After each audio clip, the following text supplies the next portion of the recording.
ফোড়নে দিয়ে দেবো শুকনো লঙ্কা গোটা জিরা, দিয়ে দিচ্ছি কাটে রাখা আলু, দিয়ে দিচ্ছি হলুদ লবণ। হলুদ লবণ দিয়ে আলুটা বেশ ভাজা ভাজা করে নিলাম। এবার দিয়ে দিব শিম।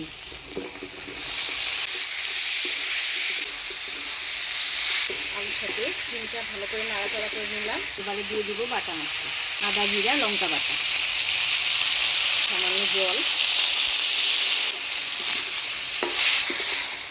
দিয়ে আলুর শিমটা ভালো করে নাড়াচাড়া করে নিলাম। এবারে ঢাকা দিয়ে দিই।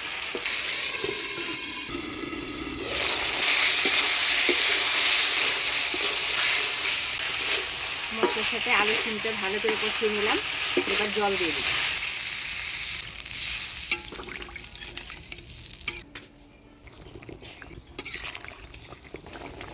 আজকে ঝোলটা একদম পাতলা হবে, কিন্তু ঝোল ফুটে গেছে। এবার দিয়ে দিব ভাজে রাখা পাবদা মাছ। মাছ দিয়ে দিলাম। এবারে একটু ঢাকা দিয়ে দিব। তো তরকারিতে আমি একটু ধনিয়া পাতা দিব, কটা ধনিয়া পাতা তুলে নিয়ে আসি। ভালোই বড় বড় হয়ে গেছে।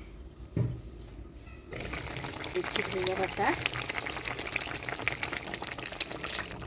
হালকা পাতলা ঝোল রান্না করলাম আলু আর শিম দিয়ে।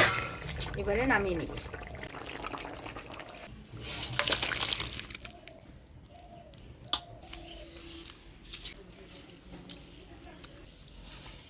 মাছটা স্বাদ আছে, তরকারিটা ভালো হয়েছে।